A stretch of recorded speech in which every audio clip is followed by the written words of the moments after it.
I'm gonna talk about what the paper's about, but also we're just going to be touching on how to read a paper.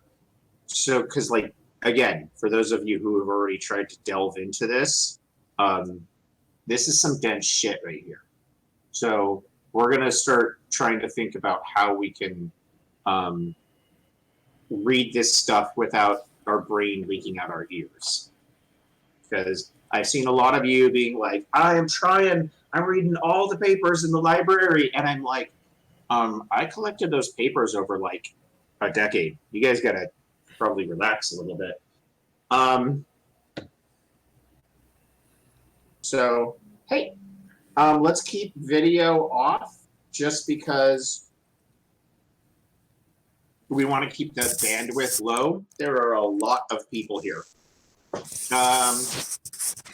So I'm going to wait just like 2 or 3 more minutes, and then we'll get started.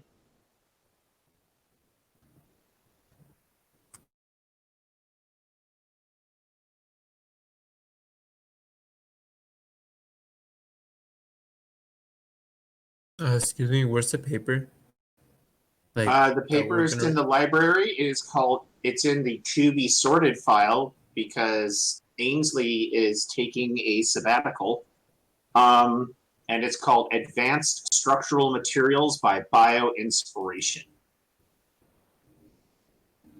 And here's this. Oh, Jesus Christ, that's long. Like I said, it's intense, okay? But nobody worry.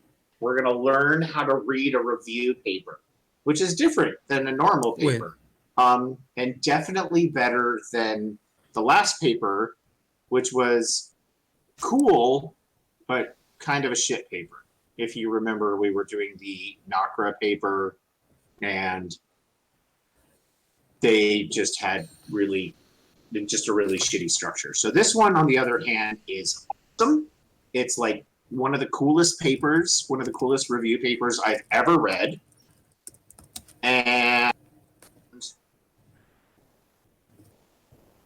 And it's, all right, let's see. Oop, does this work? Yeah, it works.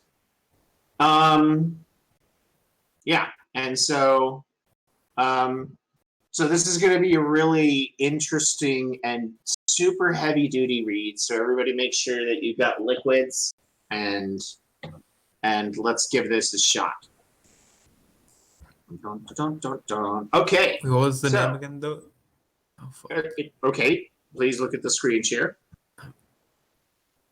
There is the name of the paper. I'm so sorry. I got the DOI. It's in the to be sorted folder. And I hate doing PowerPoint slides, so all of my slides are hella ridiculous. Or just pictures from the paper because, fuck it. So, now that a lot of people are here, we're going to get started. Again, for the final time, Advanced Structural Materials by Bio-Inspiration. And if y'all could pull that up and follow along in like a secondary window, that's going to be good, because I am also going to be doing that, because any person that thinks that they're going to understand this entire paper, including myself, is kidding themselves. So, step 1. Grab your paper and scroll down to the bottom. This is a review paper. This thing has 128 references. It is dense as fuck. And so this thing is very, very, like, it implies that you understand a tremendous amount of biology and chemical engineering simultaneously, which is a really strong and weird overlap. And that's not something that most people should be expected to know. So this paper doesn't even have methods section. Like there is no method section, there's no protocol, this is a review paper. And so if you're interested in any of the things, like every single one of these is a little rabbit hole. And you can jump down every rabbit hole, but sometimes it's good to just have a general overview of how things work. And that's what we're doing here. So the introduction here is intense.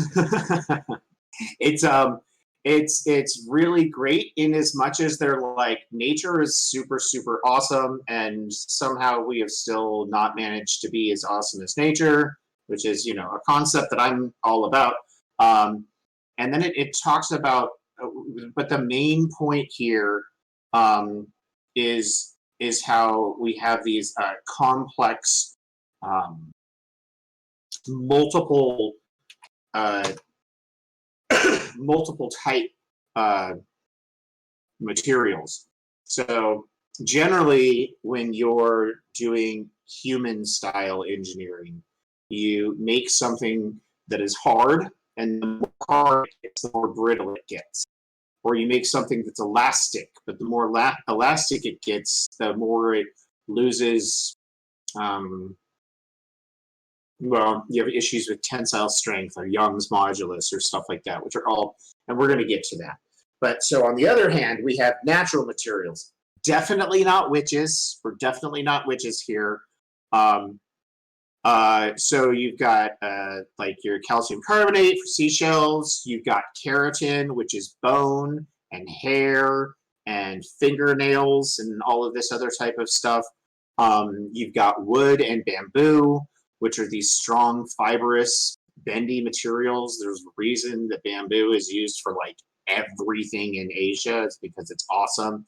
And then you've also got your hydroxyapatite, which is the type of material that we use for making bone and teeth, and then you have collagen, which is so for those of you interested in the Ghost Heart project or saw Justin's video, or for those of you that are interested in anything in a mammalian organism, it's all got this collagen structure, and so that's what's left when you strip everything out, is this awesome framework of biomaterials. And this is the type of thing that allows a heart to be so powerful and flexible and resistant to damage. It's the type of thing that allows hair, and then up here with keratin, it's the type of thing that allows your hair to be springy if it's curly. And of course, we all know how badass bone and horns are. So, and then there's this very long introduction. They're just like, natural materials are just the greatest thing ever. And when we make things, we sacrifice one option for the other. And so this whole paper is about understanding how natural materials make, for lack of a better term, grilled cheese sandwiches out of different types of materials to bond them together. And then the second half of the paper, I'm going to kind of gloss over because it gets into the chemical engineering, and there's just not enough time to talk about the complexities of all of the biology and all of the complexities of the chemical engineering. So for you chemistry people, just hit me up in the DMs or in the chemistry channel, and I will talk more about that. But this paper is huge and very dense. So, any questions so far about these examples of biomaterials?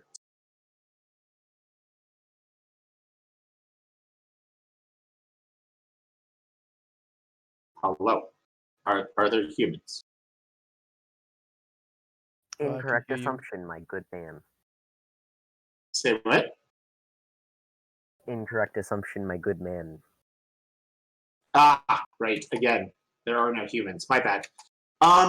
Cool. So there are two terms that we're going to call these conserved terms. In as much as that you are going to, if you dive into the resources,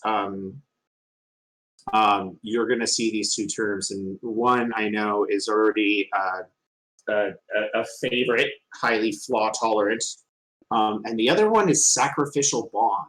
And I was like, this is going to be so cool. I'm going to Google sacrificial bonds, and I'm going to get all sorts of weird Rule 34 stuff. I did not. I was kind of disappointed, actually. So we're going to get to these concepts, but these are terms to hold in your head as you read through the paper, if you decide to delve into it, and look for these concepts of things breaking on purpose, or things, because that's what this is all about. Like, it's all about things breaking on purpose, redundant systems. So this is what made me love this paper. Everyone, please get to the screen here. These are called Ashby graphs, and they're way cooler than your basic line graph. Like, look at this heat map plot of beautiful types of materials. And so what we're looking at right here is actually, does anyone know what we're looking at right here? I know. I don't. Okay. One person knows. All right. So what we're looking at here is basically, so you guys have seen like heat maps of weather, right? As we watch the United States burn.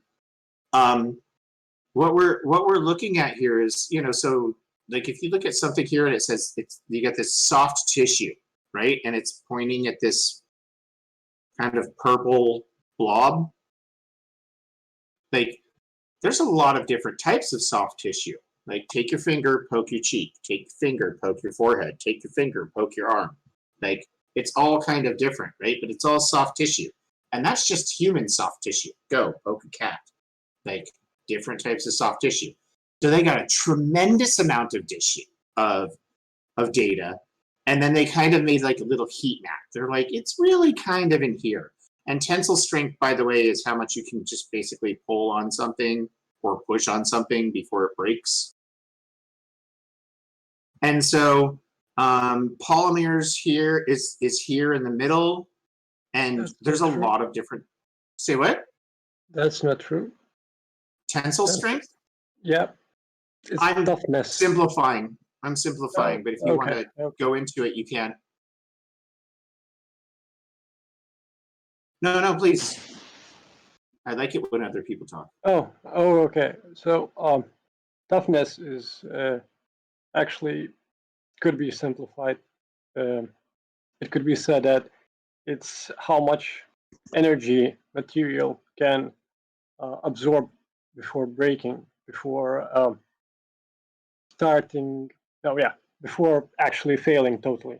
And tensile strength actually describes how much material can absorb what kind of force material can withstand before entering the plastic region. So before that, it's all elastic. So any changes to material that are done within the elastic region can be reversed without putting additional work into material. Right, so pulling and pushing without it breaking. Right? Sorry, could you repeat that? So pulling and pushing without it breaking. Yeah. Before entering plastic region. Yeah. I mean, so tensile strength is usually just pulling. Compression is different. Also, this graph is a little weird. The fact that it gives like toughness, because normally toughness is so normally these graphs give you stress and strain. So stress would be the tensile strength, and then so that's literally like how much load can the material take when you pull on it, and then strain is how elastic it is, and toughness is like kind of the area under that graph. Like it's the mixture of stress and strain. So this graph is a little weird that it gives toughness. No, strain is just an extension. Yeah. All right. So what's really great about this graph is the amount of information that it gives you in these large bubbles, in as much as that it's showing that there's a lot of different stuff going on here. I mean, it's kind of crazy to look at, and I know that it sounds really stupid when I'm just like, there's a lot of stuff going on here, dude. But really, it does. It means that, like, even in the realm of, hey, I'm talking about fibers and particulates, it's like, wow, that's a really huge region. There's a lot of different things that do that, and they all kind of have their own material properties. Same thing over here. And so a lot of the stuff that we're going to be talking about here is shells and bone and high hydroxyapatite, which is like just the bony part of the bone. It's because bone is different than hydroxyapatite. Hydroxyapatite is just like an ingredient in bone.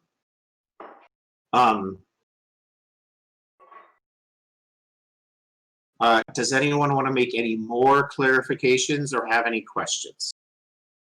Yeah, there's like, well, basically the below ish area is the plastic regime. Then you have like the above is the elastic limit, and they all like tend to reach.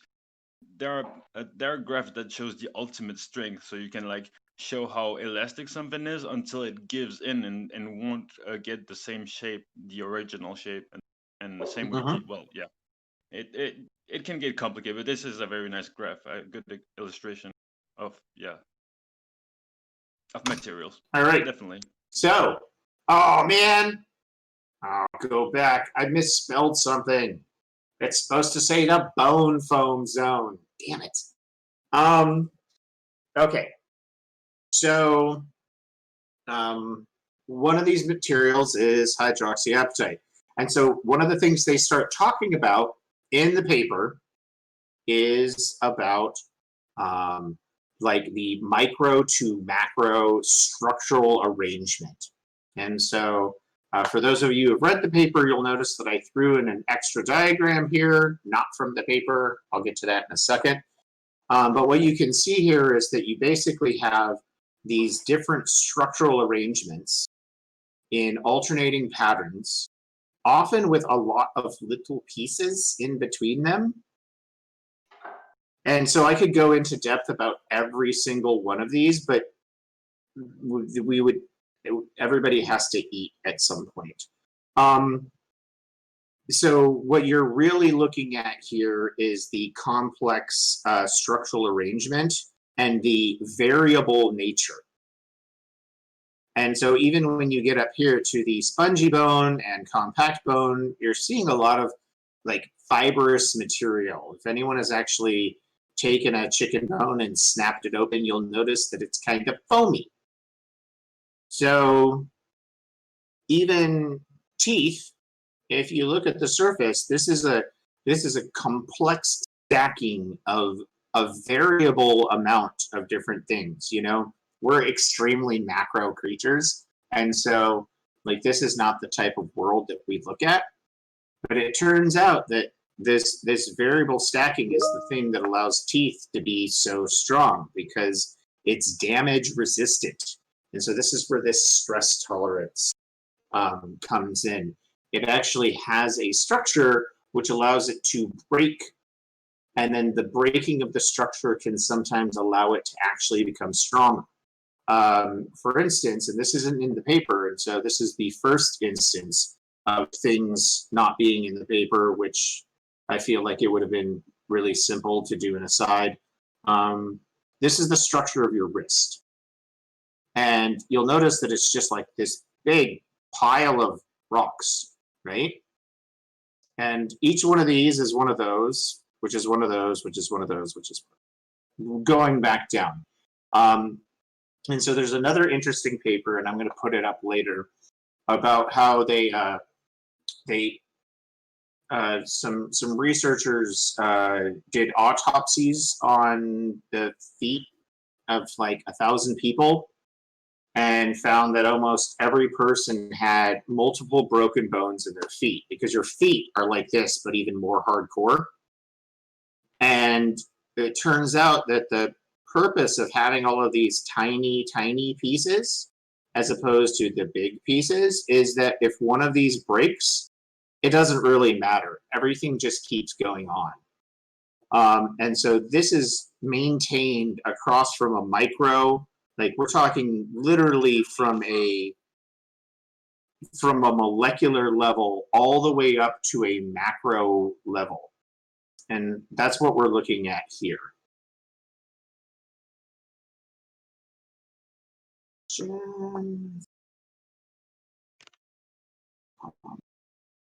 Well, looks like I got GDD. Gotta go because class. See ya. Okay, sorry, bye. Be all sciencey. Cool. And then, of course, we have NACRA. This is the NACRA pathway. And I know that a lot of you people are excited about NACRA. And this, again, comes back to the highly failure-tolerant concept. It's a lot of little plates with a biomaterial. So all of these have to do with basically some sort of crunchy material. And I'm saying it that way. I'm being super, oh, no, back. I'm being super basic about it because this is a review paper and the crunchy material varies from place to place, but it's usually chitin. And then some sort of biomaterial that is sandwiched in between it. And so, and even in this paper, they're like, NACRA is the gold standard for biomimetic materials. And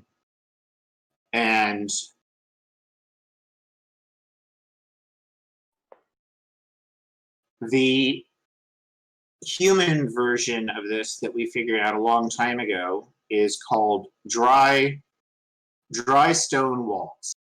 Does anybody know this term? I've never heard it before. Anyone else? Yep. Okay. Okay. So what you would do is you would take you've got these stone walls, and there's a lot of them in the Middle East and Asia and Europe, basically anywhere that's older than America. And it's this and they've been around for hundreds and hundreds of years. And so it's this technique where you take large rocks and then you wedge little rocks in between them. And then dirt gets wedged in between those little things as well. And so you can understand the parallel here, right? Where what happens is sometimes there's compression and one of these rocks will break and it will fill in the gap. And so this is actually how biomaterials work a lot, is that you've got the large pieces with the bio in between, and when something breaks, the little pieces fill in. So that's what they've been talking about with all of this stuff here. And if you go on down the paper to this part, this is a very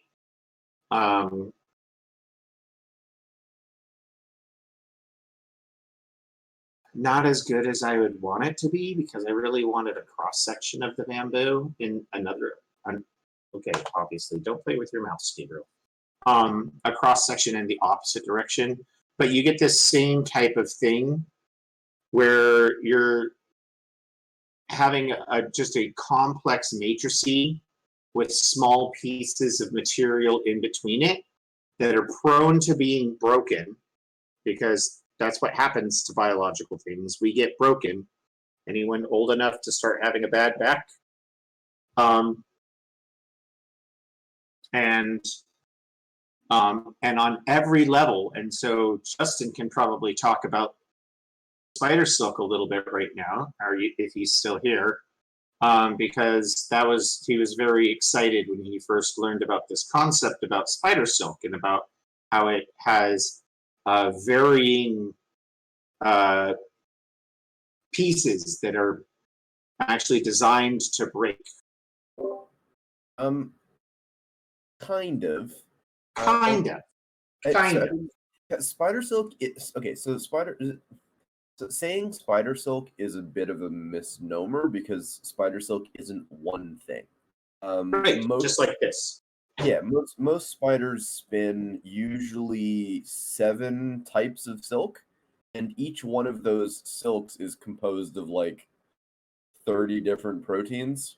And so it's not so much that the individual fibers are designed to break so much as they put down enough like the each type of fiber has different properties. So like the main like structure of the web is much stronger and firmer than the rungs of the web, so that like because it's basically spreading out how the the force is going to be needed when something hits it. And but you are kind of right in the sense that like when a spider builds a web, it puts down enough lines so that it's resilient, so that if something rips one of the anchor points, the whole web doesn't just fall down. Right. So like there is some of that, and even on the like protein level, the way that it like hyperextends when you push it too far, I mean the protein definitely weakens if you push it too hard, but the amount of force that an individual like silk fiber can take is frankly ridiculous. Like that last graph that you showed, that like the last time I spoke, is not actually correct. Assuming that silk was also on that thing. Yeah, silk is not in this thing in as much as that this is about like living biomaterials mostly. Well, I mean, silk is but I mean on that list included Or metals, particulates, maybe. but I mean that chart included metals and like synthetic fibers and stuff. So like the silk maxes out in the like gigapascal range, whereas that chart stopped at 1 gigapascal. So like Sure. it's very, very, very, very, very strong, but it's because of this like weird intermix of stuff. And like it only really works because the individual fibers, so like one silk fiber is made of like thousands and thousands of proteins.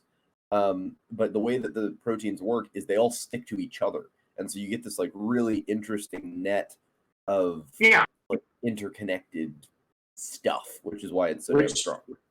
Brings us to how some of this stuff works in biomaterials like bone and keratin and bamboo.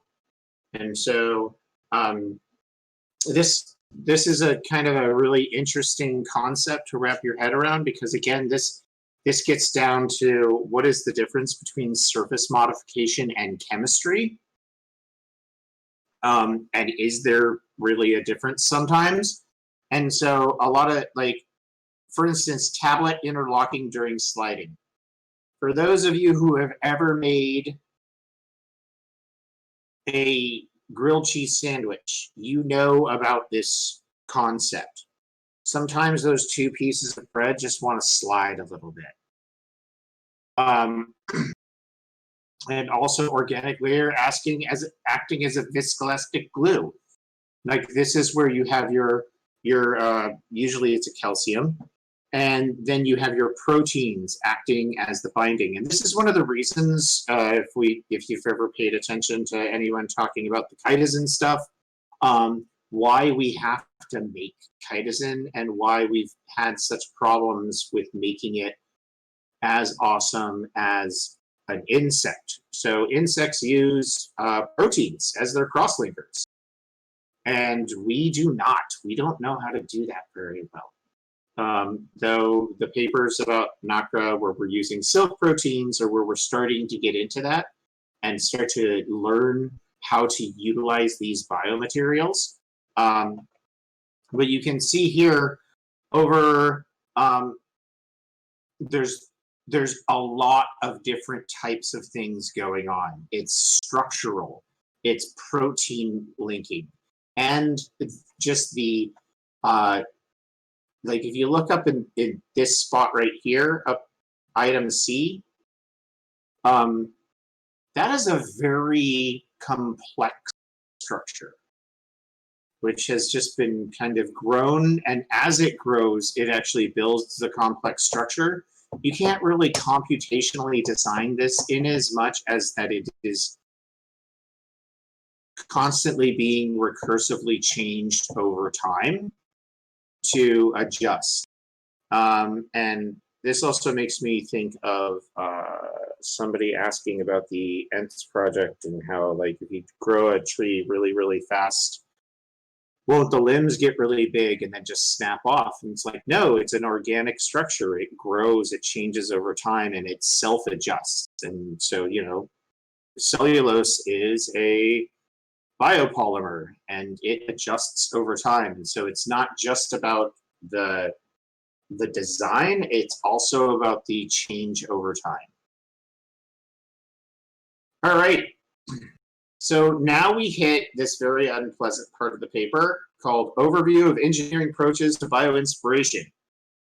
And it is all about chemical engineering. And it really only comes down to two things: foams and 3D printing. And of course, decellularization. And either one of these is really, really great in certain circumstances, but it does require at the end that you seed it with biological material. And so this is kind of where they're, if you look through, so additive manufacturing is what old people call 3D printing. And so these are all just different types of that. A lot of this might, I mean, these are all just, I mean, these are entire fields on their own. The freeze casting is actually kind of fun. The Stachio and I did this with chitosan. And now I'm super tempted to see what it sells. Oh, shit. Oh, man. Now I got another project.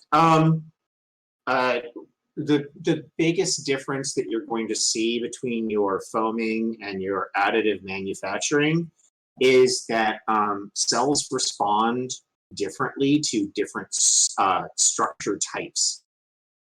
And so there's been a big push to computationally make 3D printing, additive manufacturing, that looks like foam, because it actually causes better healing, better growth, and a stronger structure. And then, of course, you've got your ghost hearts and your ghost, well, ghost many things at this point. We've, not us, but Justin and I have talked a lot about the professor that he knows who made the ghost apple and carved it into an ear shape as a replacement ear. And this is also how we did the Meatberry project.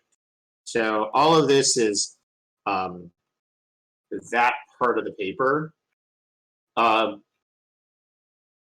I really want to lean into oh look, man, you know what? I should have totally put this. Here it is, a picture of spider silk.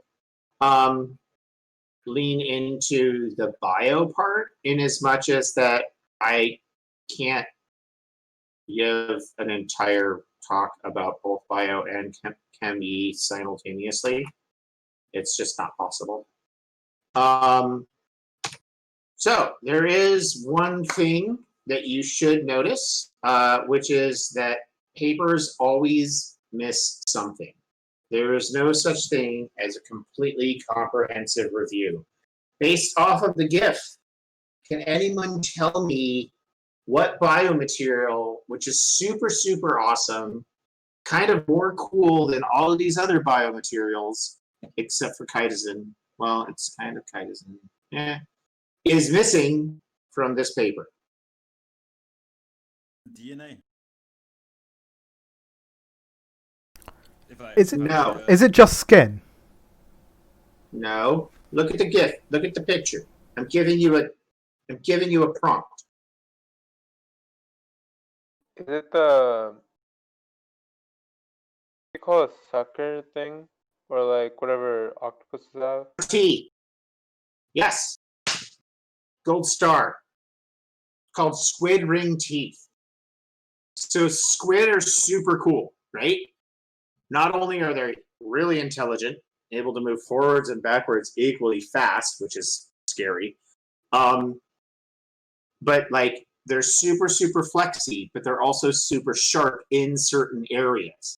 And unlike birds, deer, humans, like if you look at your finger, there is a strong delineation between your fingernail and the meat of your finger, right? You know, sometimes it's just nice to hear someone say, yeah. Yeah. Okay, thank you. Squid don't have that. There's actually no delineation between the teeth of the squid sucker, which are like super vicious, and the wonderfully bendy arm of the squid, which are also super vicious. Wait, And so, excuse me. What does delineation squid. mean? Okay, so like, look at your finger. You Okay. see how there's a line where your skin stops and the fingernail starts? Oh, okay. So it's like And, or like think about a bird. Like there's a place where the bird face stops and the beak begins. okay. Squid have this. They have a smooth transition. Squid are the like Nakra is cool. Squid is cooler because you can basically have like look at Nakra? you know what Wait, what do you say, Nakra? How do you spell Mhm. that? NACRE. It's in the paper. Also, we have a channel about it. We're working on a project. Don't worry, all the materials are there. There's a whole folder in the library. But like if you look at your pants, right? Like there's a zipper, and the zipper is metal, and the pants are cloth, unless I don't know, you're getting into some fetish stuff, and I don't even know about that. And maybe you got a button, and they're all like individual elements, right? So one of the coolest things about biomaterials, and one of the things that they really didn't hammer home in this paper, is that biomaterials can transition seamlessly, which means that you can have the strength of a zipper and the flexibility of fabric on the same material without having two things attached together. So this is where it gets really cool and weird.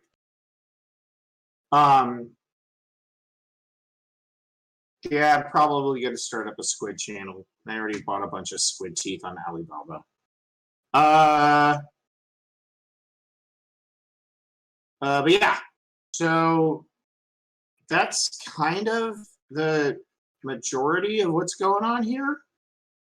The rest of it is really just about chemical engineering and then testing methods, which, I mean, and then we got to start talking about tools, and there's just not enough time in the day to do all of that stuff. Most of the time when I run into papers like this, I end up spending multiple days reading and rereading and rereading. So there's just so much stuff.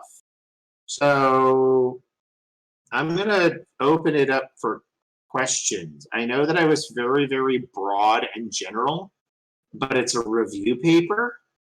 And so it's kind of hard to be highly specific about anything without just going off on tangents or rabbit holes. So anyone have any broad general questions? What does computational design mean? Computational design is like when you have like a little algorithm that just makes an infinite amount of objects to see how it does or doesn't break, and then finds the most functional version. So this can be stuff like if you've ever seen any of those weird tables that just look like they're made out of phlegm. What? So what you're Gabriel's talking nightmare. about is like simulation, like structural Yeah. simulation. Yeah. Like I've got a physics model of how I can break a table, and I'm going to try to make the optimal table. And computers come up with really weird stuff. But on the other hand, biology has whoa goodness. On the other hand, biology has had like billions of years to work on it. So and it's stress test in reality. So our physics models are meh, as opposed to like out here in reality where physics may not be fun, but it's like an actual physics model.